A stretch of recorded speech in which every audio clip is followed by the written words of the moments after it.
I got Yankees in 6. They're a team of destiny. Give me Paul Weaver as my MVP, and Austin Wells will be the unsung hero. Who's Paul? Paul. Sorry, let me do that again. Sorry. Don't worry. A guy named Paul's like I have. eating his fucking steak dinner like.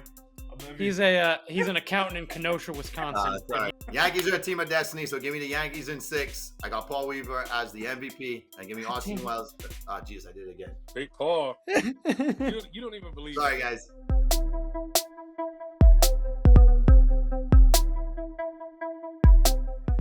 Yeah, buddy, it is World Series time. Mike and myself, first Mr. Trey Day, the Yankees, the Dodgers, the Brooklyn Dodgers faithful, the New York Yankees faithful. LA Dodgers. I'm sorry, Trey. Yeah, it's been Fellas, literally. what is going on? It is full-on sports season. We have a WNBA champion. We're going to have a World Series champion here soon. We have the NFL, NCAA, NBA, NHL, NCAA basketball right around the corner, 2 weeks away. And, of course, we got us, Cinco Squad, in the house. My name is Jonathan Sawyer. With me are my brothers, Grandpa J, Mike A, and Trey Day. Fellas, how is your Thursday going so far? Splendorifo. Going well. I'm excited for all of the sports we have going because it is the most wonderful time of the year. He just had NBA is back. Right. What'd you And say? Wiseman is already done for the season. What's Makes that? sense. On brand. James Wiseman out for the year. Yeah. He's already hurt. Yeah. Yeah. It's on brand. Joel Embiid also already. Yeah. Yeah, pretty Shocker. much. Kawhi Paul Leonard. George also. Kawhi Leonard not playing until after Christmas. Shocker. Paul George not playing until November 25th. Shocker. Picking up where we left off at. I mean, James Harden taking off his fat boy suit. Go James Harden. who they say that? They said Devo got his James Harden on because they were showing him walking up Oh, the he field. He had like a inflated. little gut. They show him walking up like so they're like James Harden. Bro, Luka don't be careful. He's on that train too. He's gonna be bigger than Harden in one season. Yeah. Yeah. I mean, hopefully Luka plays on for my fantasy team. Hopeful. But I'm on speaking of fantasy, I'm on a 4-game heater right now, boys. Took down the number 1 team. Let's go. My team is rolling. Thoughts are with Chris Godwin, my flex receiver. Dislocation of the ankle is never a good thing. I hope that popped back in good, and he's going to be back here next season. But we got to get right to it. It is something I have been waiting for since 2009. Trey, since 2020. It is the World Series. It is here, fellas. And Mike and I are holding our breath still because we still have 4 more wins to have come in here. So let's get right into it. Let's go right into our World Series preview. Where do you see the series going? How many games? Who the MVP? And the unexpected hero of the series. So I'm going to take it to Grandpa J because he doesn't have a dog in the fight. So he's kind of a neutral mindset. Well, fellas, we got the classic East Coast, West Coast, 2 giants. Who is not happy about a Shohei Aaron Judge showdown? I don't care whether you're a fan or not. You got to be happy about this. We spoke about this. So here we go. The Yankees are a team of destiny, and here's why. The New York Liberty waited 28 years to win their first WNBA title. So somehow I'm creating that link where number 28's coming because it just seems like it's all going to sink, okay? Yankees are going to win in 6 games. Weaver is basically unhittable in the postseason right now. I think all 3 of the freakazoid big bats are going to produce at different times in the series when they need to.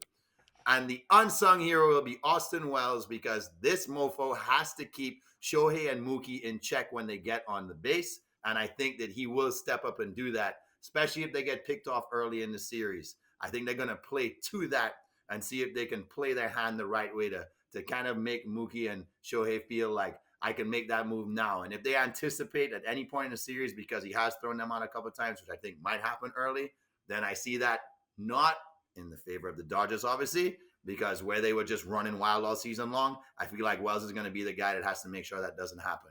So the Yankees win in 6. Who's your MVP? I'm still debating who I want my MVP to be, but I think it has to be pitching. So I think it's going to be Weaver. I think he's going to close out every game and not be hit on. Mm-hmm. And who's your unexpected hero? Austin Wells. Yeah, Austin Wells. Okay, he said Austin Wells. Okay, cool. All right. Trade Air Mike, who wants to go first? Well, allow me to Yeah. Go ahead. excuse myself for a second here. Oh, he's changing hands. Isn't he? Yep. Superman. Oh my God. Okay. So, back in 2020, we got to celebrate. We didn't get to fully celebrate. See, back in 2020, there was a certain toast that I got to actually do. I got to hold up my Dodgers shot glass. Kind of let this chill for a while. It's about time for me to break this shit back out. Dodgers in 7. That's how this shit's going to go. We're due to come back out here and win. We didn't get to celebrate in 2020 like we were supposed to. This is our time. Simple as that. Who's going to be our MVP? Again, we're going to have to break this back out because it's been a while. So, Mr. Yankee Bet. killer.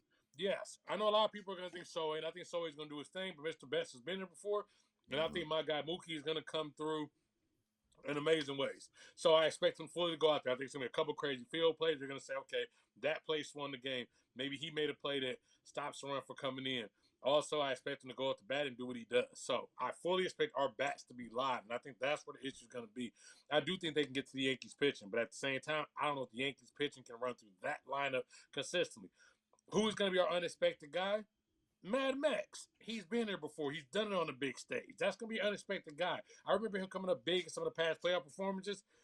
Crazy, because I remember him being a young guy, and Max is now 34, and I'm like, damn, he's getting up there in age. So let's get one last ride where I think my guy Mad Max is going to come through and be our unexpected hero. So, as I said, Dodgers in 7, that's how it's going to go. Yankees, y'all have had enough championships. We're due.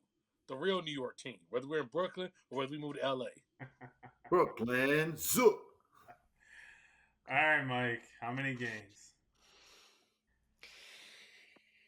Yankees in 6. 28's coming home. There is no stopping this team. They are a team, as Jay said, of destiny. And that is because not only are the big bats going to come through, but one particular big bat will come through and will continue to come through because he is on a warpath to prove everybody, including myself, wrong. I would like to sincerely apologize to Mr. Giancarlo Stanton. I gave you so you need much. to also apologize to Trey because Trey actually was one of the few believers left. Trey was one of the few believers in you, Giancarlo, and it will be his undoing. And it was As undoing, but he was. Giancarlo Stanton will be World Series MVP. Playoff Stanton is a real thing. I am sorry to have ever doubted you. You are making up for everything we gave you shit for throughout the season. And our unsung hero, our underrated hero of the series, Grandpa Jay's right. It's going to be Austin Wells because not only does he have to keep Shohei and Betts and their runners under control during the series, but also he's the one that's going to be managing this pitching staff as they go along. He's the one that's going to be able to handle Cole and Rodon and Heel and Schmidt and Weaver and the whole bullpen, which it's an up and down bullpen at times. Austin Wells is going to be the linchpin, the focal point of this entire run. And I believe that everybody can now read it and weep and admit you were wrong when you scouted him, because I keep telling people this. The biggest knock on Austin Wells coming out of college at the University of Arizona was no one thought he could play catcher. Everybody projected him to be a corner outfielder when he reached the major leagues. Well, everyone was wrong. He is the Yankees franchise catcher, and we are here to win 28. John, please back me I up. don't like number 28. It's a nasty number. Oh, that's my favorite Trey, number. you don't need to because it's not yours. It's a nasty Obviously, number. I'm going to go with the New York Yankees in 5. They will win it in New York. Cool. And how they will win it in New York is a game-winning home run by none other than Gleyber Torres in the bottom of the 10th. Torres. So Gleyber Torres will come up to the plate. And my MVP of the series will go to Mr. Anthony Volpe. Anthony Volpe has been on the cusp, right? Kind of really getting there, getting key base hits, getting at the bottom of the lineup. I have said it multiple times that the 5 through 9 needs to come through for these big bats 1 through 4. And they have this entire postseason. Austin Wells has struggled. I'm not going to lie. He's .091 in the postseason right now. So him struggling like this, it's actually hindering the lineup. But everybody else after that is getting on base and allowing Torres, Soto, Judge, and Stanton to get their at bats and get multiple at bats, which allows pitching staffs to get dwindled because you have to strategize how you're going to throw. Am I going to throw to Soto? Am I going to throw to Judge? And at this point, if you're going to intentional walk, you're going to have to load the bases in order to intentional walk those threes. And I don't see Dave Roberts doing that. So it is going to be Anthony Volpe as the MVP, and the unsung hero is going to be Mr. Weaver. It is going to be him. I think he's been clutch. I really thought he lost his mojo against Cleveland when he gave up that game-tying home run. I really thought that got to him mentally, but he locked in Game 5 and or Game 6 I think it was Game 5 or Game 6, and really locked into his zone and really finished off the series well. And that was great to see from him. But I mean, ultimately, Giancarlo Stanton, shout out to you. At the end of the day, when we look at the playoffs, it don't matter what you do during the regular season. If you come up in those last month through the season, that's what matters. And that's my biggest argument from everybody. If you play 1 through 62 well, and you don't, and you flake out in the playoffs, you're useless to the team, in my opinion. And you're maybe not useless to the team in ticket sales, but you're useless to the team when it counts the most, and that's when you get a ring. And that's the only thing that matters in sports, in my opinion, is if you win or not. I'm actually feel better about this Torres now. as your unsung hero. If you have Torres as the guy hitting the game-winning homer in Game 5, I'm surprised he didn't go with Torres, because who would think I was on the cusp with Torres because people are under. He was actually my unsung hero because a lot of people don't understand that he's been first pitch hitting right now. He's been getting on base for the big bats, which has allowed them to not walk Judge, because you don't want to walk Judge to put the bases loaded for Stanton, who's hitting very well. And you don't want to walk Soto to put it on for Judge with a runner in scoring position. So he's doing his job by first pitch swing and getting on base, which I love the aggressiveness. I'd rather you go up and be aggressive as the first batter than to sit there and watch the pitches and not be able to hit the ball. So Shay, let me ask you a question. Would you try and surprise the Yankees and switch Mookie and Shohei and have Mookie lead off? Who are you asking? Do you think the Dodgers should try and throw a little spoke in the wheel and switch Mookie and Shohei and have Mookie lead off and Shohei back him up? No, you do got you here at this point, unless something drastic. Fix it when I'm broken. Yeah, if it ain't broken, don't fix it. That's what you did to get here. You keep doing that. But actually, I felt better about this after hearing this conversation, because I remember a certain guy on this panel had a big bold prediction that the Dodgers wouldn't even make the playoffs. Now, 5 games, man, the disrespect. That makes me feel a lot better based on our pre-prediction. But also, in a more serious note, I do have to say R.I.P. to Fernando. Yes. Fernando passed last night, unfortunately, right before this World Series. That's the Dodgers great. That is one of our legendary pitchers from the '88. So I definitely do have to send condolences to his family, just as a side note, since we're here. Absolutely. Okay. It's always tough when a legend dies, and we've seen a lot of legend dies over the last, few years. So I know they're going to do a moment of silence probably before the game. For sure. Sure. But yeah, I mean, I am totally wrong, and I apologize, Dodger faithful. Maybe I was more hopeful you guys would miss the playoffs. Oh yeah. Okay, man, Speaking into existence, I get you. But here's my take. A lot of people. The first round was on brand. I said, man, they at least at the playoffs. So they go get swept in the first round. Okay, they've done that before. That's expected. But how wild if I picked that right? Like That'd be crazy. Viral, but. The World Series is upon us, and of course, that puts the World Series at the forefront of my mind.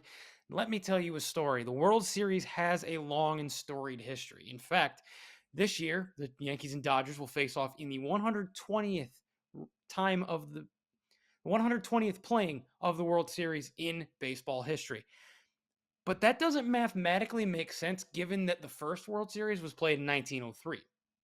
Now, baseball fans may know the 1994 strike. It's not just because of that, but also because of the 1904 World Series, otherwise known as the World Series that never happened. See, unlike 1994, the entire 1904 season was played, and the World Series representatives, the Boston Americans from the American League, and the New York Baseball Giants from the National League were decided. They were ready to play. However, when it came time to play the series, The Giants and owner John T. Brush stuck to a July declaration that they had made that they would not play any American League team no matter who won the AL pennant. Due to that fact, the World Series at the time was actually organized by the two teams and not either league themselves, the Americans could do nothing as the Giants manager John McGraw declared his team already world champions, as they felt that the American League was just too inferior to play. We have the two biggest cities in the world playing each other for a world championship. It's, I think, what baseball has needed over the last decade.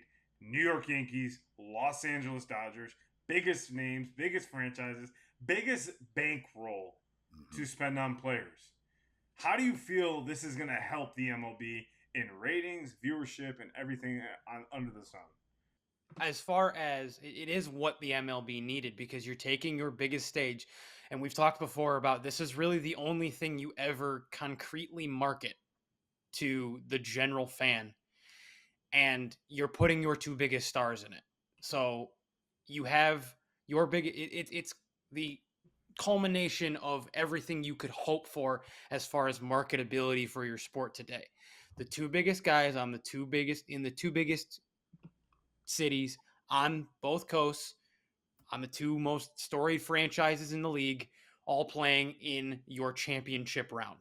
And if they're lucky, it goes 7, because that means even more exposure in both cities. So I think this helps the game tremendously if they capitalize on it. Because if they don't, if this is an anomaly, if they don't move forward from this and go, hey, look how great of a series this was, these two stars, these two teams, things like that, and carry the momentum, then it's not really going to matter outside of LA and New York. If they can't capitalize on this, then this is a flagrant misstep on the MLB. You got the two biggest markets. You have to be the AL MVP or the NL MVP. Also on top of it, you have these two explosive offenses. You know, they used to always say, well, chicks love the long ball, right? They talk about the steroid there. I'm not saying people on roids or anything like that, but these should be high-scoring games. That's what we would expect. That's what people want to see. So there's no reason not to capitalize. I mean, whether you look at, and it's not even think about it. It's not even like it's just Sohei and Aaron Judge. I mean, you still keep looking. You say, okay, well, you got Mookie Betts. You still look over and you say, okay, you got someone like Stan or Soto. Like, you have other names outside of the big names. So the MLB, if you can't capitalize on this, I don't know if MLB's ever going to be able to get back to being. I mean, they'll probably never pass the NFL up, but as far as even passing the NBA up, as far as being the second most popular sport in the country, if you can't do it with this, then shit, shame on you, MLB. Yeah, I mean, to go off of that, both your points, I think they've done a poor job at capitalizing on the playoffs in general. When you have the NLCS, you had the two biggest markets in the Mets and in the Dodgers playing in a series. And I understand it's the Mets, but you still had a team who was kind of like the underdog coming into the playoffs, playing each other, and you had a terrible scheduling opportunity. You scheduled each of the ALCS and NLCS. Back when I was a kid, this was never a thing. We never had the same CS. In NBA, you never have the same conference championship on the same day most of the time. And NHL the same way. You don't, and even the only thing that I see is on the same day is NFL. And NFL is king in America, and they're doing a great job marketing, and they do a great job. MLB has not done a great job because I don't see any commercials for it. I don't see anything for it. And then I see you guys put the games on FS1. So to lead up to the World Series, yes, it's great that the two biggest markets, but I don't see any commercials. I don't see anything hyped. I watched a hyped video from Michael Kay announcing Yankees, Dodgers in Bronx, potential World Series matchup, and that got me more hyped than what I've seen from the MLB putting out. So honestly, they've squandered the moment already before the series has even begun because I haven't seen any marketing. You have the two biggest names in your game and you can't market. The MLB is doomed at this point when it comes to marketing just because they're not marketing well. And in my opinion, they haven't done it all postseason. So why do it? Why am I surprised now? You're not surprised. And realistically, it'll ultimately unravel because eventually the series is going to get good and then you're going to see people starting to view. But right now, yeah, people are like interested in the Friday game, but it's like a lot of people are like, oh, well, I didn't know that. I thought someone in Nashville, I remember, was saying that, oh, I didn't know that the Yankees won the ALCS. I'm like, yeah, they play Cleveland. It's just marketability. It's not good for the sport that you're doing this scheduling wise and then marketing wise. You're not promoting your game well, in my opinion. And I'm someone that watched 140 games this year of the Yankees game, so I have a pretty profound opinion on this because I watch a lot of this. I have the MLB app. I watch the games, and I just feel like they've squandered the moment already to capitalize on the two biggest names. Well, I mean, it's hard. I think it's hard. It's hard to say the Mets are an underdog team when they had the highest payroll this year. They went out and paid guys to try and make this run, and good to them. They got within a couple of games of doing it. But like you said, the Dodgers had too much firepower, and that's why people need to be interested, and that's what they should be doing. They should literally be taking clips of the amount of home runs these teams hit and just put together like a long ball commercial to get people excited, because that's what they want. People want to see offense. They want to see runs. They want to see productivity. Like, you love a pitching matchup. I kind of love seeing that at a high level when a pitcher is mowing down guys that you're paying $700 million to. And guess what? I mean, to me, it would be a super fun commercial to say the $1 billion team with Yamamoto, with two players that you're paying $1 billion to between Yamamoto and Shohei, playing the potential other $1 billion, because people are talking about pay freaking Soto $700 and you're already paying freaking Judge $360. So you're saying which team duo of $1 billion players will beat each other? I mean, you put a headline like that, the New York billion versus the Dodgers billion. I mean, people are gonna be like, what? What do you mean billion? Right? So you do things to draw people in. You have to have these creative, you have to have these creative ad campaigns capitalizing on. Here's the other thing, right? If they would think ahead, why do you want to compete with NBA opening night and NBA opening week when everybody's drawing that attention? All of a sudden, it's like, well, I'm not really a baseball fan, so let me jump to this real quick. Cut the freaking season to 150 games and you don't run into this problem. You don't run into where college football is even getting super exciting. They may have a game or two on the schedule, but you can avoid competing with the other sports to draw that attention away from your sport. If you just go ahead and say, we cut it to 150, we won't have to compete with the NBA. We're early enough in the college football season where everybody's interest isn't on these top 10 matchups and top 5 matchups and stuff like that coming up. And then you take all the limelight for yourself in that moment. And then now we can adjust into college football and NFL and NBA in the fall, and baseball is done. I know it's the October Classic. I know traditionalists are going to be like, this Caribbean kid's freaking out of his mind. Like, he doesn't know what he's talking about.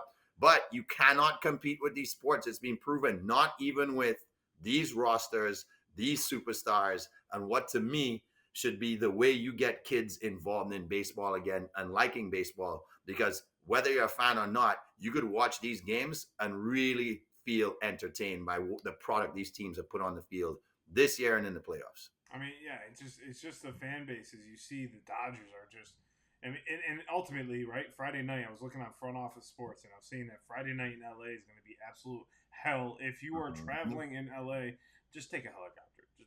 Just parachute down into the stadium, whatever one you're going to, because you have the Dodgers. Or go camp out the night before. You have the Clippers. You have a concert going on at one of the stadiums. You have the Lakers playing at home. You have, I think there's one other thing happening in LA that night, and it's just like, that shit's going to be hell. So if you're driving, this is, I guess, geography, but the Clippers not being a Staples there in Inglewood, the Lakers play towards downtown, and the Dodgers don't play near them, so they actually be spread out. But LA's always busy. Is that like, yeah? So they were showing the post game and the traffic, and Big Poppy's like, can I get a room in Dodger Stadium? Like, I just take a nap here and wake up in the morning.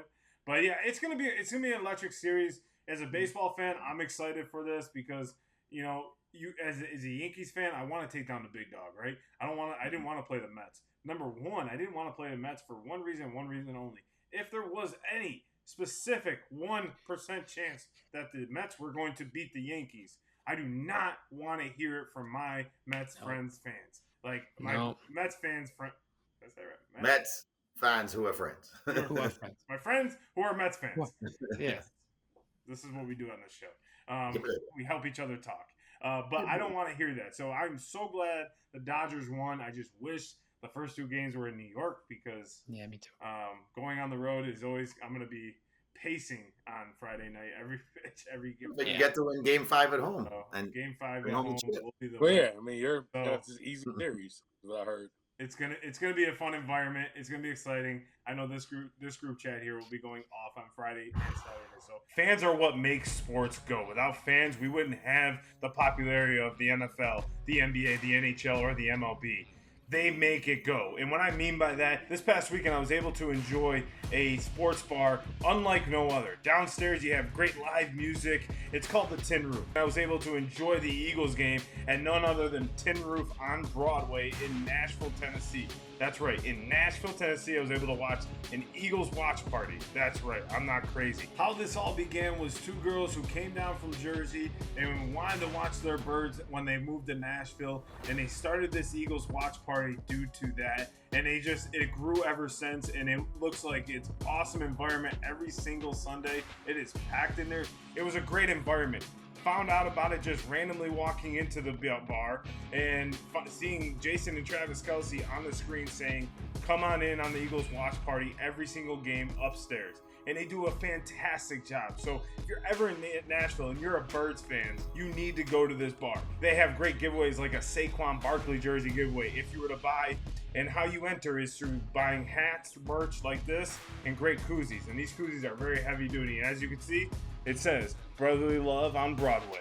Awesome specials. They have specials such as Eagles Press, Cowboy Tears, Bird Bomb, the Scumbag, Kelly Green Tea, and the Jean.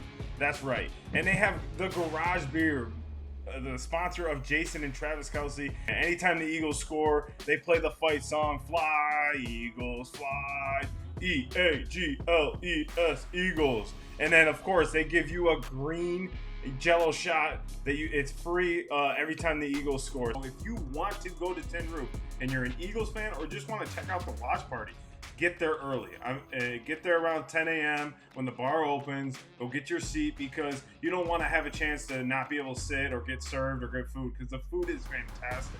Make sure you guys tuning in. But as we kind of go into one sport to another, we go to the NFL. An NFL trade deadline is heating up already. DeAndre Hopkins is a Kansas City Chief, and we just gave the best player in the world a receiver. Now, DeAndre hasn't been himself since probably 3 or 4, maybe even longer, 5 years ago.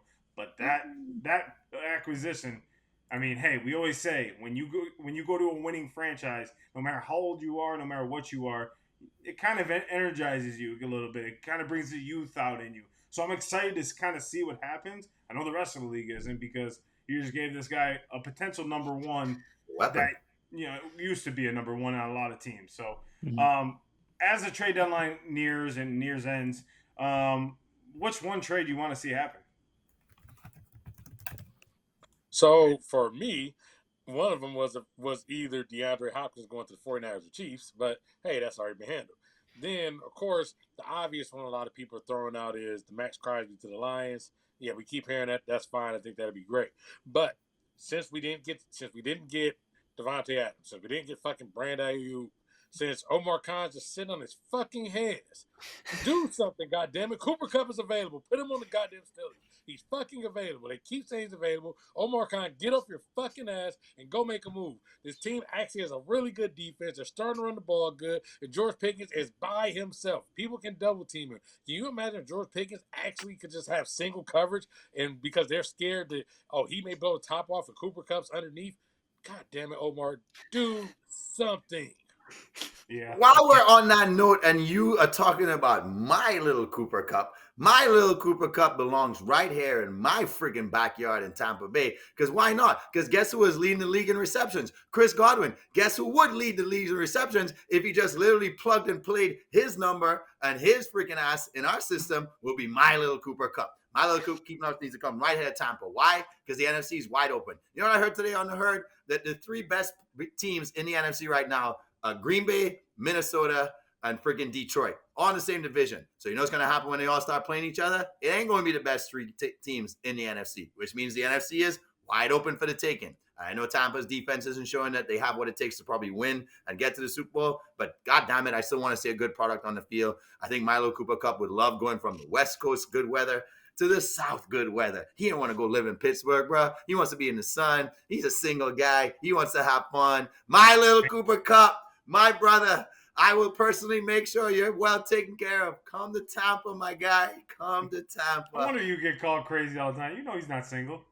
He talks all the time about how his wife was his biggest supporter and the reason why he. I was gonna say I thought he was married. Yeah, I was like, There's a whole article about how him and his wife were like she supported him, went to work the whole time, and supported his that's college why degree. to go to the bird. All right, bring your wife He's over. been divorced. He can go on double dates from Russell and Sierra. Don't leave your wife in LA. I can tell you right now, Jamie is one person that I feel like he doesn't buy jerseys, but if he were to come to Tampa, that would be a jersey he would buy. And it would not just say Cup on the back; it'd say Little Cooper Cup. My Little Cooper Cup. And people be like, "What the fuck are you wearing, dude?" What does that even mean? Don't worry. So the trade deadline. I mean, obviously, we're gonna say all of our teams. I mean, I would love to see Max Crosby go to Detroit. If it's not the Eagles winning the Super Bowl this year, I'd love to see Man Campbell take it home. I think that team and that is most deserving in the whole entire NFL.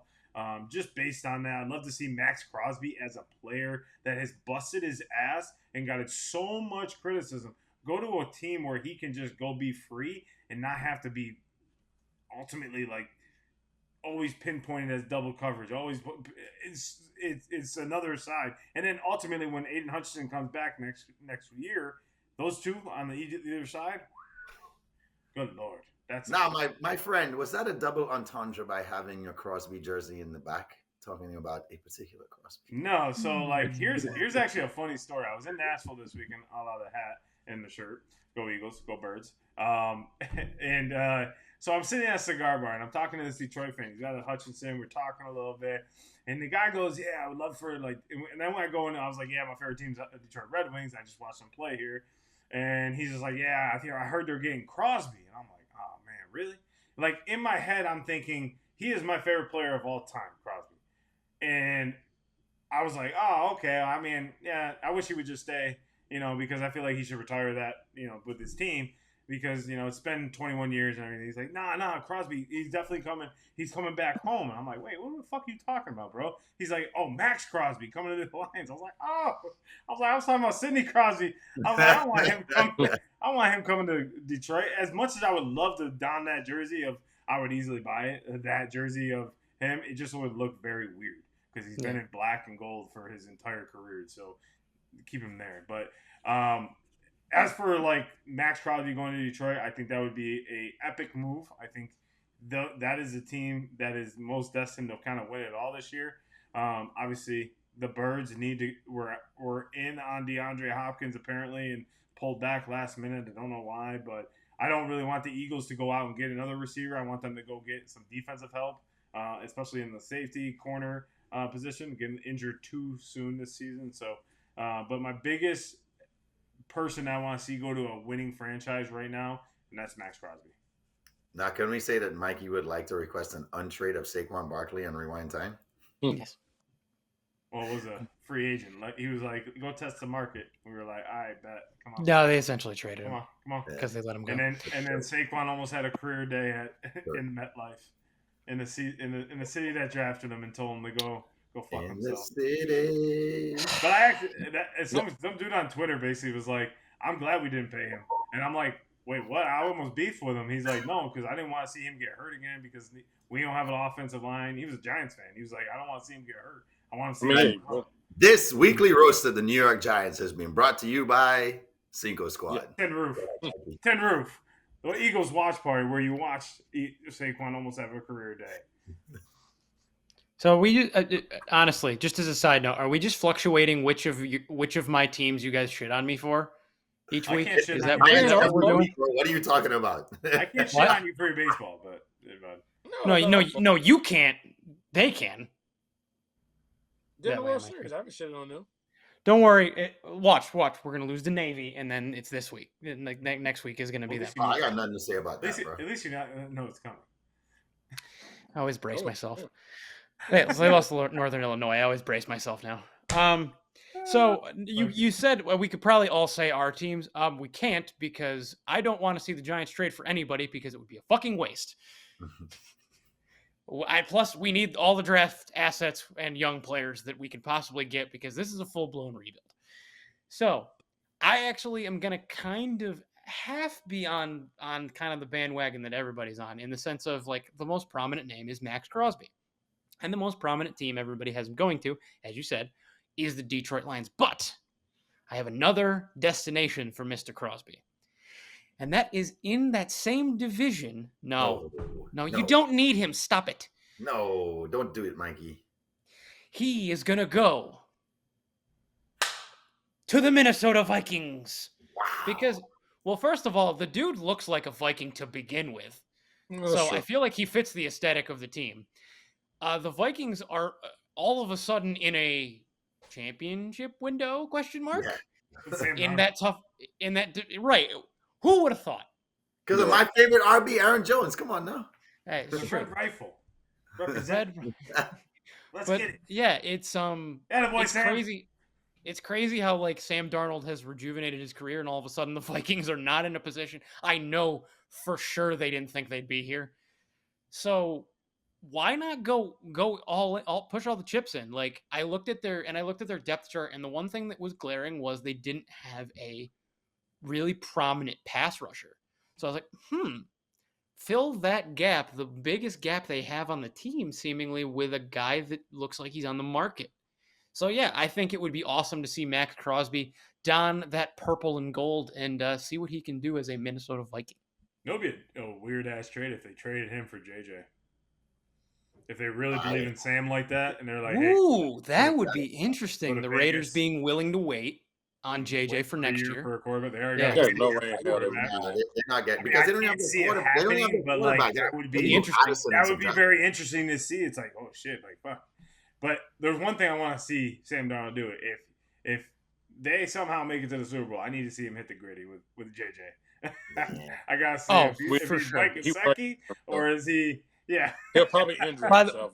By the way, for those that are panicking and beginning to comment when John says JJ in that trade for Max Crosby, he does not mean Justin Jefferson. He means JJ Oh McCarthy. hell no! Like you say, Justin Yeah. Jefferson, anchor season. I'm just somebody He's literally out there going is to the gonna same think. position. Yeah, there will be somebody.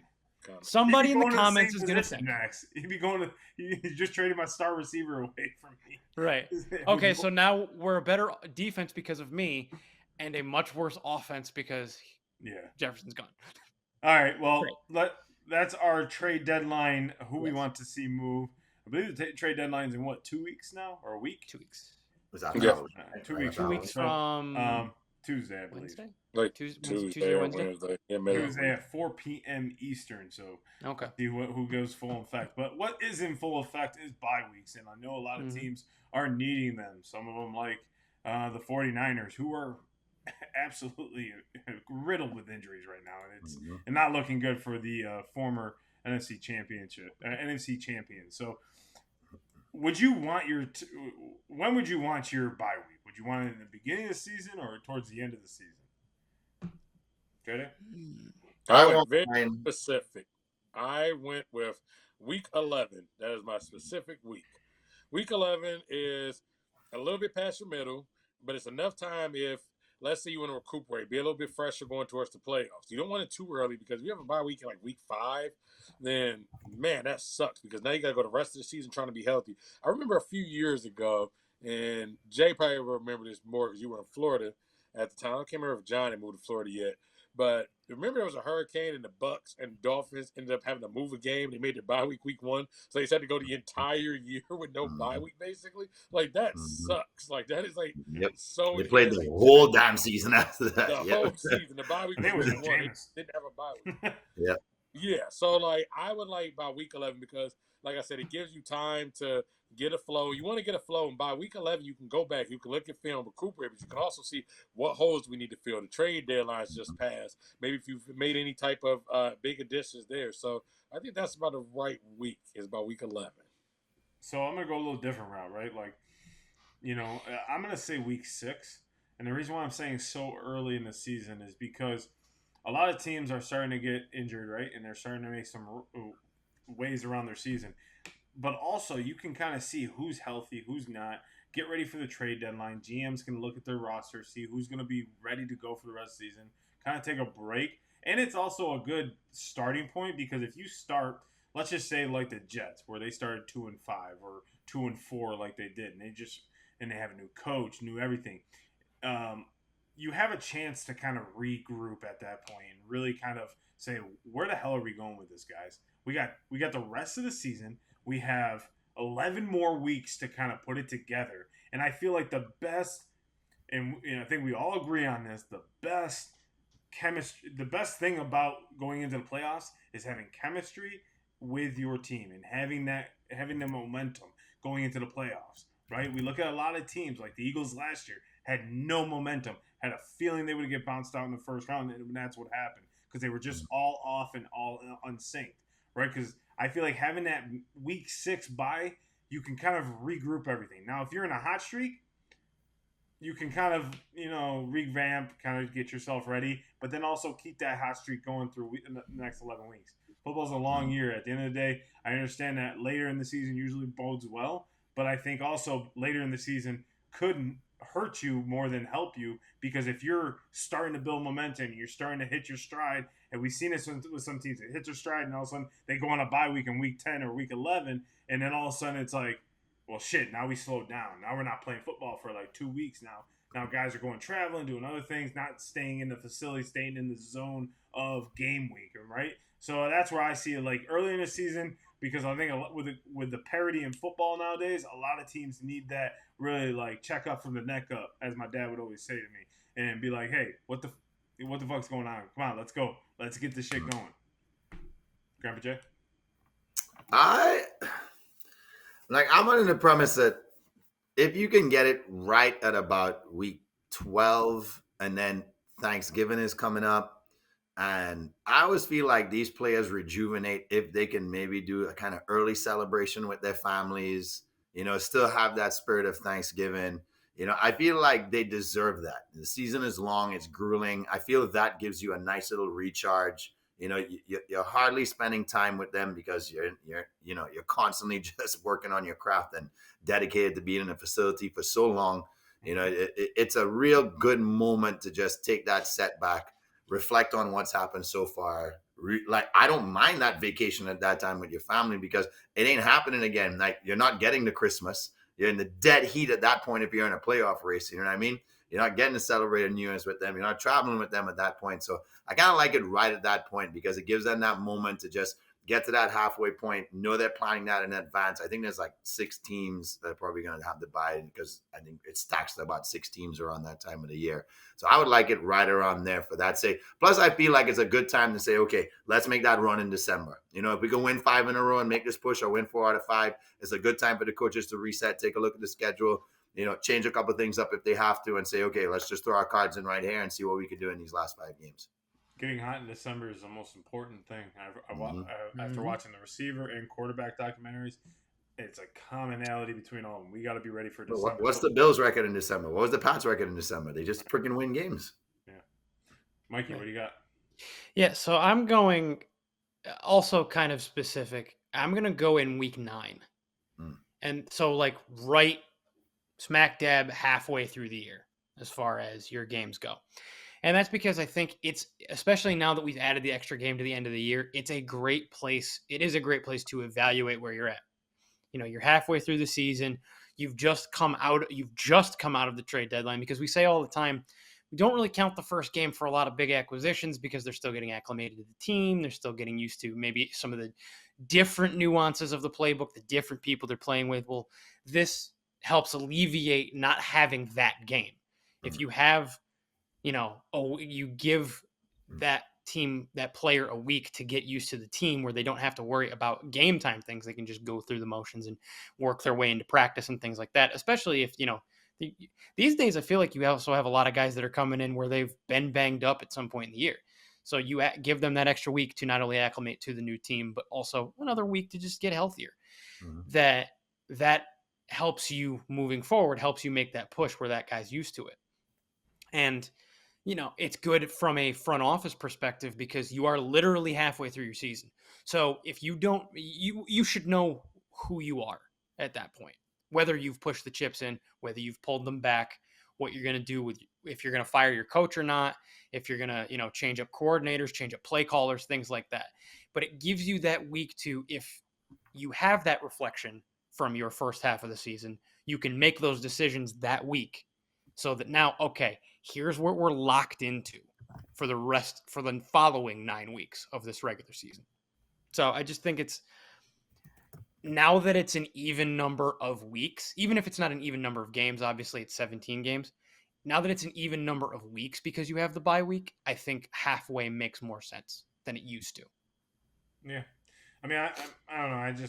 I feel like, let me get, I'm a creature of habit, right? Like, I want to get in my groove and go. And, like, when I get put out of my creature of habit, which I think a lot of these guys are, especially so late in the season, and you're trying to make a playoff push or you're trying to make that run, yeah, you got to get healthier and stuff like that. I think at any point in the season, when you get to the Super Bowl or playoffs or whatever, no one is ever 100%. Oh, under probably 60% at most, right? People are banged up and stuff like that. So week 9, I mean, I guess it makes sense just based on the halfway mark, but I still think like at that point it's kind of like too late at that point. If you're, let's just say 2-7, you ain't making that run.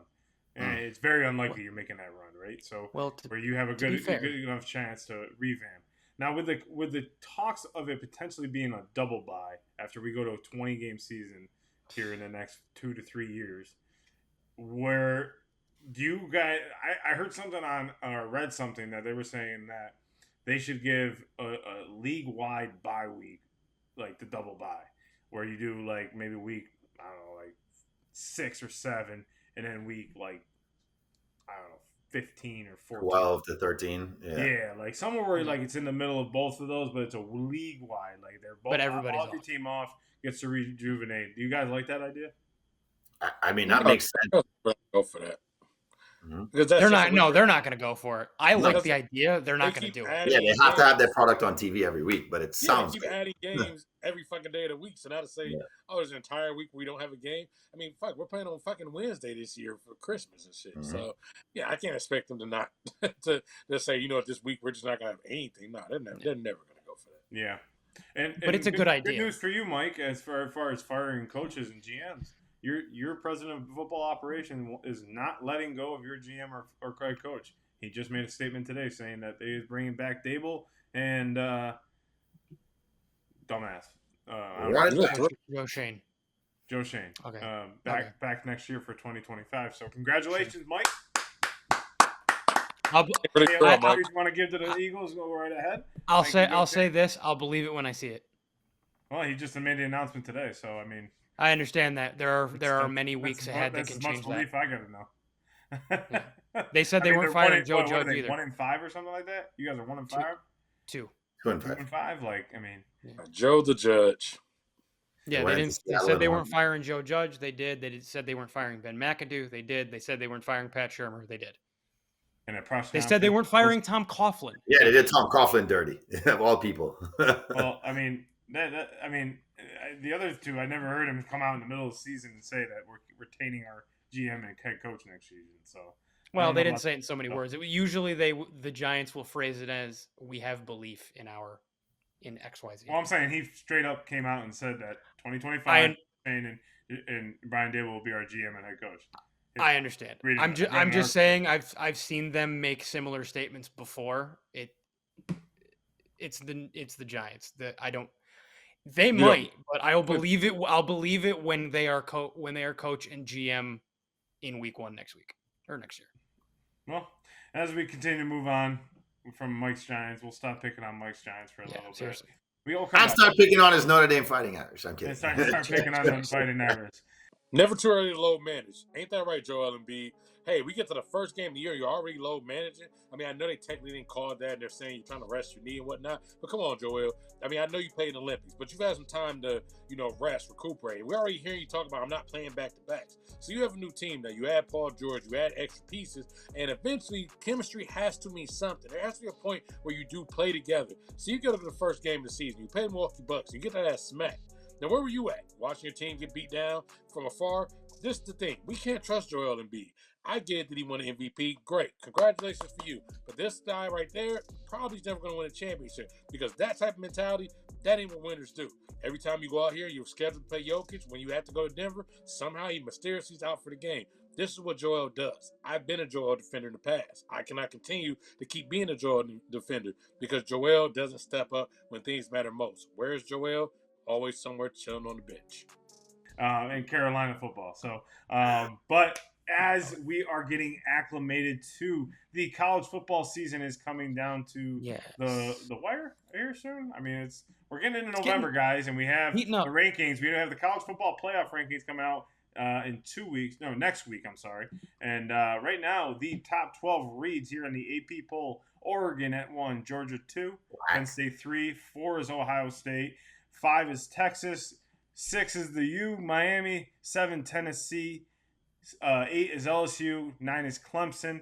10 is Iowa State. BYU at 11. And Mike's Notre Dame Fighting Irish is now at number 12 with a 6-1 record. So which one of these teams that I just listed off is one of the teams that will not be there at the end of the year? Okay, I'm not done picking on Mike. It's going to be... Yep, there it is. I'm not done. I wasn't joking, guys. I said I'm just going to wait to this point in the show. Notre Dame's not fucking making it. So let's put it this way. They don't have a championship game. That bodes bad for them. They lost to a Northern Illinois team that is 4-3. They aren't even good in the MAC. That's not a good loss, as they say, having a quote-unquote good loss. That was a terrible loss. The loser from the touchdown Jesus to a 4-3 Northern Illinois team, no, bad luck. Also, they're going to lose to Army or Navy. One of those two are going to defeat the Fighting Irish. Yes, just like back in the day when Army and Navy used to be a powerhouse and both of them improved, Army or Navy, one of those are going to take it out. And then at the end of the year, they have a rivalry game with USC. USC has been competitive this year, and I think USC is going to come spoil the end of the Notre Dame season. Now, with that said, I mean, hey, maybe you'll get to go pay in the Meineke Card Bowl, or maybe you get to pay the Pinstripe Bowl with the Yankees in Yankee Stadium or something. You can enjoy that, but you're not going to be in the fucking playoff. Notre Dame's my God! Everyone that's listening to this at this point, we all love Mikey, and we just love picking on his team. So I'll take it with love. I can't help it. Thank goodness, Friday, you are completely wrong in this. The team that will be out of the playoff will be the Clemson Tigers. Yes, I'm saying to all you Clemson fans out there that want to ridicule me for my point that they're the team that can't afford to lose. Yeah, they're going to lose at some point. Maybe it's to Pittsburgh. Maybe it's somewhere down the road here. But they will lose and not make the college football playoff. So, yes, Clemson Tigers are the most susceptible team to lose and be out of the college football playoff. So, have fun, Tiger fans, while you have it. They're going to lose to South Carolina last game of the year. They're going to tease their fans and lose to South Carolina. Yeah, I don't think Clemson's making it either, just as a side note. But we need to talk about but you have to go out of your way to pick it. No, I'm just kidding. Oh, and Mike's Notre Dame team not making it either. So, well, Mike, hey, you can come join Michigan. Can I just have one modicum of success when it comes to football this year, please? Fantasy football team is doing pretty good. I just lost. So, Mikey, who's out? Both fight. Who's out, Mikey? Don't worry. It's a regular season game. The Giants lost to the Patriots when they beat them when they were undefeated, so it's fine. Here we go. Fucking Christ. Well, it's all I've got, man. We'll talk. Me and you'll talk on Monday, by the way. We'll be talking on Monday. I forgot about that. Only winning 2 Super Bowls, and all you have is beat the Pats? Get out of here. Well, we beat the Bills, too. The Bills beat themselves. When? So who's missing out? It is going to be BYU. And that is because I think they may finish out the regular season, although they got some trap games, but they may finish out the regular season well. I think Iowa State will finish out the season undefeated, not undefeated in their record because they've already lost, but undefeated for the rest of the way. And then those two meet up in the Big 12 championship game, and the loser doesn't make it. In my opinion, because of just how things shake out, I don't know if either of them are going to get much higher than they currently are, only because they've now hit that ceiling where they're trying to break into SEC Big 10 territory, which, it's going to be hard even if they beat each other up, those conferences, just because strength of schedule and things like that. And I think BYU, in what I think will be a great Big 12 championship game, I think BYU does lose that game, and therefore they end up missing out at 13. Oh, man, I want to see the halftime show with that Tiger. Oh, it would be great. That shit is dope. I love it. I just think having to play come on, man. Like, put them in there. I want to see that in the college football playoff. Halftime so show. do I. They're doing a Dr. Pepper throw. Like, give me that. Like, I do too. It's just I think they're going to run into an issue where they're going to be playing a lower, also an equally ranked Iowa State team, and so one of them's not going to be able to make it when they play in the championship game. They didn't have to play each other; they both could make it.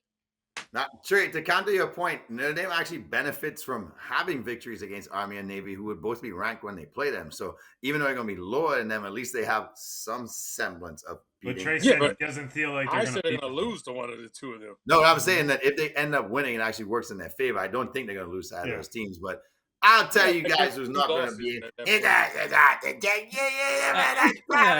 I'm killing that. That is just but a bad to turn down the Derek calling for a quarter got Brian Kelly, but that's about. Brian Kelly will find a way to fuck this up, okay? Because that's what he does. But it's not really his fault. LSU has to play Bama, and it's going to be a leapfrog situation because Bama will beat them and they'll flip-flop, find them out. But then they're also having to go to the damn swamp, and Mike and I were just there for a game that's not going to go well for them because Florida's defense is stepping up big time now. I believe they're going to give them a damn good game. And then, to make matters worse, if they end up winning that game, they're probably going to overlook Vandy, and Vandy's a gritty-ass team too. It just doesn't look good that they have those games back to back to back because their defense sucks. They're not a gritty, tough football team. So I don't see them surviving that. If Bama beats them, they'll leapfrog them. And I just feel like you guys know it more than I know it because you were a fan of the team. Brian Kelly will find a way to not be able to coach this team into the playoffs. Yeah, and I gotta give a shout out to Vandy's student body who dragged the goalposts from their stadium to the river. I stayed right next to their stadium, and I had to take an Uber all the way. They said it was about to be an hour walk from my hotel, which was right across the street from the stadium, to Broadway, which is where all the bars are in Nashville. Man, I gotta give them credit. They're determined, man. They walked all the way past Broadway and threw that shit into the river. That's determination right there if you beat a number one team. So that is our teams right there that are going to be gone. Unfortunately, Mike's Notre Dame team. Sorry, Mike. I picked another team, so I mean. Now I'll ask you all a question, right? Given that they are such an underdog, who doesn't want to see Indiana in the playoffs? I want to see Indiana be a giant. No, that's who I have going in for BYU. I want to see that. Yeah, that's who I have going in for BYU. Is Indiana. This is such a fun team. I mean, they got to play. Only Ohio State. They got to play Washington, Michigan State, Michigan, Ohio State, and Purdue. They should win with the The only game you have to worry about is Ohio State with the way their defense is they should be able to run the rest of their table. And losing to Ohio State is not nearly as bad as losing to Northern Illinois. At the Horseshoe. Not at all, especially if they make it a game. They're playing at Ohio State. Because, I mean, they're playing Washington at home, and they go to Michigan State. They got Michigan at home, and then Purdue is a rivalry game, but they're home for the rivalry. Yeah. Washington at home is important for them. It could have been a schedule is pretty favorable here. Yeah, I don't know. I mean, he's got them boys rolling, and looking at the rest of the. I mean, there's a lot of teams in here that could. This whole entire top 12 could get shifted over the next 4 weeks. Realistically, well, the SEC is going to make sure they do that. Football playoff rankings have not come out yet. Everyone, we're still working off the AP ones, but. All credit to Cam Ward. He probably should win the Heisman this year. He's been phenomenal. He's been having a great season. But let's not pretend that he's doing it by himself because he is a receiver by the name of Xavier Restrepo, who has been the real deal. The dude's a baller. 39 receptions, 686 yards, and 6 touchdowns. He's averaging almost 18 yards a catch. And not only are they just regular catches, he's making catches on his back, off his butt, behind his back. He's been impressing me tremendously this year. And outside of maybe Ryan Williams and Jeremiah Smith, he's probably been the best receiver to me all around as far as what he can contribute to his offense and how he can help his quarterback. So shout out to Xavier Restrepo. Keep making those big catches because I think you're going to make an NFL team a very happy team someday. And what's really cool is dude's a Coconut Creek native playing for the U. So let's go Xavier Restrepo. But we have to get to our picks of the week.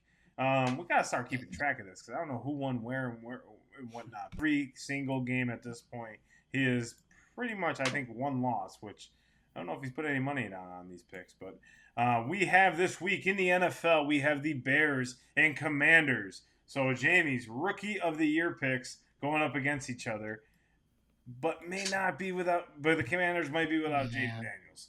Bills versus Seahawks, Falcons versus Bucks, and then we'll go to Saturday in the college ranks, LSU versus Texas A&M, and then Navy at Notre Dame. So we'll go around the horn like we normally do. My pick is going to be LSU 49, Texas A&M 10. Jamie. Yeah, I got LSU winning 40-30. That defense could not hold anybody to 10 points. LSU 41, Texas A&M 23. LSU 38, Texas A&M 31. And we're going to Navy versus Notre Dame. And Navy will be upsetting Notre Dame 31-28 with a game-winning field goal. Jamie. I don't think any of the teams run wild on each other. I think these teams are going to play a slow tempo game. I got Notre Dame winning 20-17. Navy 37, Notre Dame 24. Jamie's along the right lines. Notre Dame 21, Navy 17. Oh, Mikey, copycat. All right, let's take it to Sunday. Falcons versus Bucks rematch of the Thursday night game.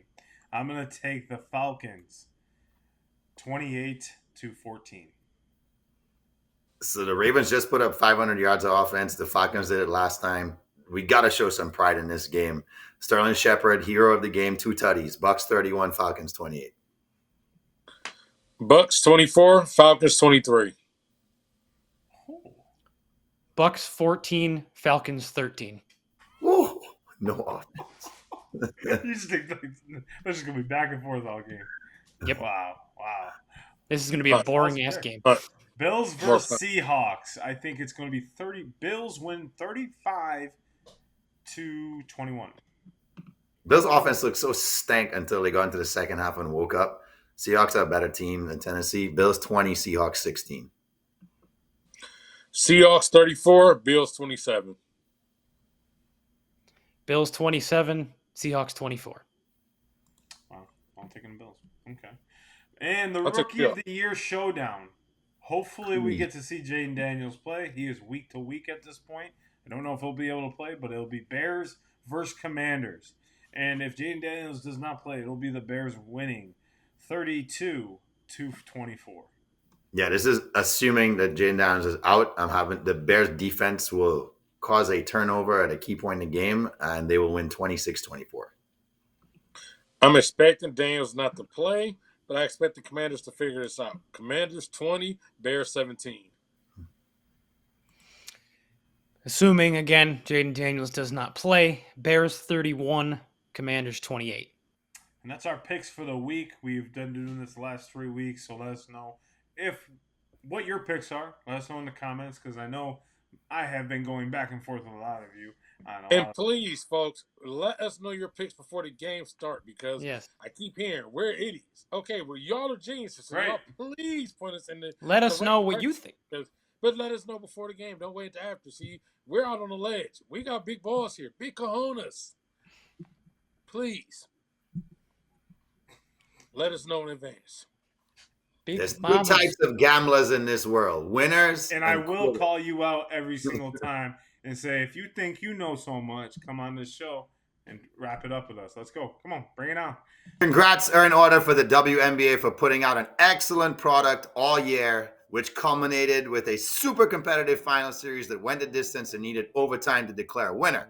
We had a game-winning shot. We had 4-point plays to force OT. We had gritty defense, and we had super high-level coaching.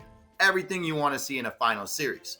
Now, unsurprised that all of us, the WNBA players, the union announced on Monday that the players will opt out of their current collective bargaining agreement with the league, and that comes, as we said, as no surprise, because the time to ask for everything and the kitchen sink is right now. By the looks of it, we had packed out arenas, the viewership has gone up, the numbers are where they want it to be during the season, the fans are ready to celebrate the women's game as they look to take it into the stratospheric leap that the NBA took 45 years ago when the Magic Man and Larry Bird took over the league in the 80s. And if things go their way, we might have to start getting used to the phrase, pay that woman.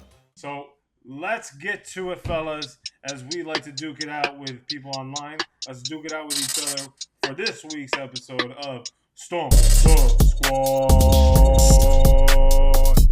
Trevor J. Yeah, boys and ghouls, girls and goblins, and everything in between. You have now come to the point in the show that we love. This is Stump the Squad, our favorite time of the show.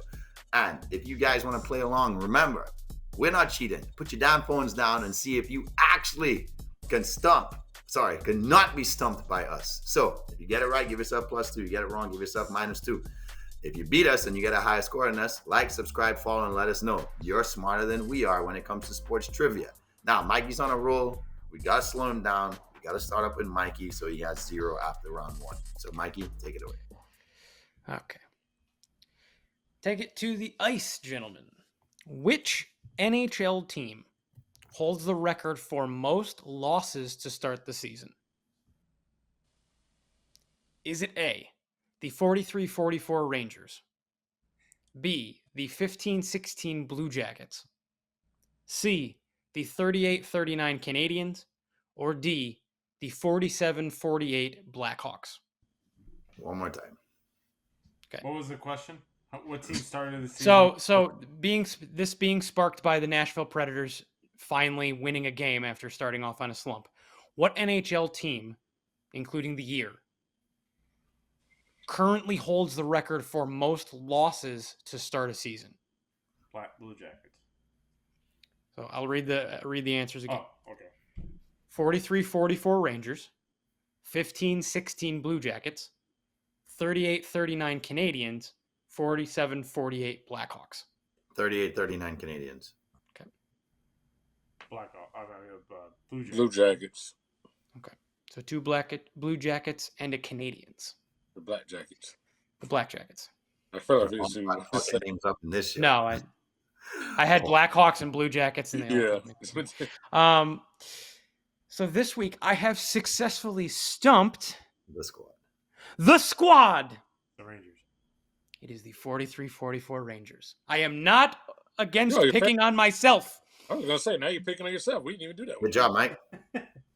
Yeah, you decided to stump out your hockey team. That was 3 years after they won the Stanley Cup and didn't win another one until 1994. Fun fact, Mike's mind.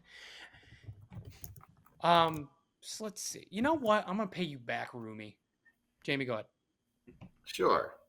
All right, so in case you guys missed it last night, the Celtics put up 17 threes in the first quarter only, and they ended up tying the record for most threes in a single game with 29. Can you tell me which team they share that honor with? Is it A, the Houston Rockets, B, the Golden State Warriors, C, the Milwaukee Bucks, or D, the Indiana Pacers? For the first game of the season? No. The all-time single-game record for threes in a game is 29. The Celtics tied that. They also missed 9 threes in a row to try to break it. But can you tell me which team they share that honor with? Is it the Houston Rockets, the Golden State Warriors, the Milwaukee Bucks, or the Indiana Pacers? I'll say the Warriors. I feel like Trey knows the answer. But I will trust my gut as has served me well the last couple weeks. I'll go with the Indiana Pacers. Your boy. Boy, Tyrese. Your boy. The Rockets. Shit. So we have a Rockets, we have a Pacers, and we have a Warriors. Gentlemen, I'm going to take a page from Mikey's book. I have successfully stomped the squad. Don't do my arm pump. That's my thing. So the Bucks. What Bucks team? That was 3 seasons ago when they won. There was a playoff game I think they did it in. They were going bonkers in the playoff shooting. And that's without Dame, which is... Yeah. Wow. Okay. I knew the answer to like 3 threes in that game. Yeah, I knew the answer to the most on the opening night. When they tied that, they said it was a shocking team. Yeah. I don't know if you had that trivia fact as a side note, but it was like the Charlotte Hornets from like 4 years ago had the most opening night threes, and everybody was like, "Well, who the hell's on that?" Because It was like like doing 21 or That's something. without Kemba. who was on that team? It was the most random team. LaMelo, bro. LaMelo. I think LaMelo shot I like don't think eight he's done- for like. Yeah, it was like the most random Hornets. God, team. LaMelo's been in the league that long? Like 4 years. By the way, when you get a chance, look at how abysmal that draft was. The draft that Ant went the first Wiseman. in. That's the Kobe year. It was God, kind of weird because that nobody. draft was abysmal. So who's next? You. All right. So going into the World Series, which team is the only team to turn a triple play in the World Series? Ooh. Is it the Royals, Indians, Braves, or White Sox? Royals. Indians. White Sox. Do we have another stump? Today I have successfully stumped Mr. Trade. No, Mr. Trade got it right. It is the Cleveland Indians, and Grandpa Jay and Mike are. That's not a team. Yes, it is. They were the Cleveland Indians at the time of that play. I know. Yeah, they certainly weren't the Guardians. They're not good anymore. Huh? So the scores read now. We're a bunch of losers tonight. Mike with -4, Grandpa Jay with -4, Trey with -2, and me with -4. So you're saying we can all tie once again. All tie together. Just give us the answer, and we'll have to guess what the question is. I do have a tiebreaker if it comes to that. I do have a tiebreaker. The question is definitely something to do with the Dodgers. Go ahead. No, actually, it's not. It's NBA season. NBA season, y'all. My guy. Yeah. Thank you. Let's do it. NBA season. We're in the first. We're in the first week of the season. So the Chicago Bulls were defending champs in the 1998-1999 season. How many times did they win that season? Yep. How many games? 13, 19, 26, 38. It was a shortened season. 19. Say the answers again. We have a 13, 19, 26, 38. 26. We have 26 for John, 19 for Mike. Jamie searching his room for the answer. No, I feel like it's on his wall or something. 13. I'm just trying to remember how many games they played that season because it was a shortened season. 13. And Jamie has 13. Okay, so today I've successfully stumped John and Mike. The answer is 13. And Jay, you almost gave your stuff away because that was the trick part of that Wait, question. guys, it was a shortened season. You know, I gave you a clue. But when you said that, I was like, why are you giving them the hint? There's a short season. Who would think somebody wins 13 games unless you know that that's a shortened season? And no Jordan, Alrighty right? then. Well, the And no Jordan. tiebreaker. There is going to be a tiebreaker question, and that will become from Mike. Mike, Yes. no worries. I'll get it to you. Don't worry. But it'll be between Give me- Grandpa. I know he's anxious to this. I want to answer. I want to ask this question. Let me fucking get my statement out. Grandpa Jay Yeah, you and lost on Trey have purpose. tied Yeah, at you -2. The winner will be the winner of episode 134. So, Mike, go ahead with the tiebreaker question. So I We did meet ask again. you. I'm I going did to ask answer just you- for fun. Yeah, feel free. So I did ask you guys initially who held the record. It is the 43-44 Rangers. So, of course, the natural next question is how many games? Mm-hmm. How many games did the 43-44 Rangers lose to begin the season to set the NHL record? Proceed. Let's think about this. While they think about this, everybody, please, yes, like, share, subscribe, follow us on all our social media, Cinco Squad Pod 05. As Trey Gary does, Levin. yes, graphic will most likely be right here. And then And multiple. yeah, and Eight. yeah. Here and here and here. All right, come on, guys. 21. Thought we were that bad, huh? I feel like 13 served me well, but I'll go up +1 because Price is Right shit seems to work in tiebreakers. So 14. You went John, first. for fun. All right, I think they lost 15 games. It's probably 18 though, because that's the first thing that came to my mind. Mikey, don't tell me it's 18 because I lose. Is it 18? We have a winner, gentlemen. This week's winner, episode 134, is My roommate, Grandpa Jay, because the Rangers lost 11 games to start the season. Nice. We had no faith in your team. Back on the map, baby. No. What? I almost said 60. Breaking news. Cinco Squad has no faith in Mike's team. What else is new?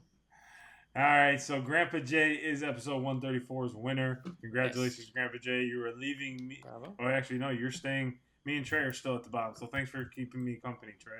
Yeah, So you the know, score I'm- now reads Mike with 4 wins, Jamie with 3 wins, or Grandpa Jay with 3 wins, John and Trey with 1. So, And I'd also like to thank Trey and Nick Sirianni for benching Jalen Hurts and for Trey having more faith in my fantasy team over the past weekend, because those the belief and the move resulted in a 1.5 win thanks to Dicker the Kicker giving me 21. Right, we've So Mike Evans talk loses you off hands. the ledge every week. Jamie Literally. comes into our group chat acting like the world about to end. Fuck my fantasy team. I can't stand my fantasy team. Who wants everybody? I don't want anybody on my team. You should Definitely don't say it like Tom that. Brady. The tone I say it would sound like this. This season sucks. Fantasy football could kiss my ass this year. You should see him on Monday nights brooding on the couch, just waiting for the next shoe to All drop. right, well, number 1, you gotta use words I understand, and number 2, Okay. Pouting. I can believe that. Huh? Pouting. Okay, thank you. Appreciate it. My team is horrible in my big league. He says that and then he wins. No, I don't, bro. I'm 2-4, and I score That's more just points been in our awful. league with That's- one less player on the damn team than the other team that I have. That's been my mojo, because I'd be going into Monday night and I'll be down maybe 15, 20 points, and I forget I'll have Derrick Henry playing. I'm like, oh, okay. Yep. I'm good. Yep. But I got Fourth nervous quarter. in the second quarter because Derrick Henry didn't play the entire second quarter. And I was like, fuck. Mike's about Right. to Bro, as long as he laces up in the fourth quarter, you could be down by 25. There was a year same thing. If you were down by 20 and you had Cooper Kupp in the second half, you were winning the game. I Oh, won and, that year. I just picked up DeAndre, so anybody want to offer me a trade? So let me know. But the World Series starts this week, this Friday, tomorrow. Make sure you tune in. I will be locked in on that TV. Nervous, but it's go time. Trade day. Good luck in the series. Good luck to all the fantasy football managers out there. Do not stress. You still have a lot of the season left, unless you're Grandpa Jay. So make sure you guys tune in next week to episode 135 at Cinco Squad Pod 05. And like I said, I'm not afraid to have you guys come on the show. If I call you out, come on the show, because I'm not afraid to duke it out. So we'll see you guys here next week. Cinco Squad out.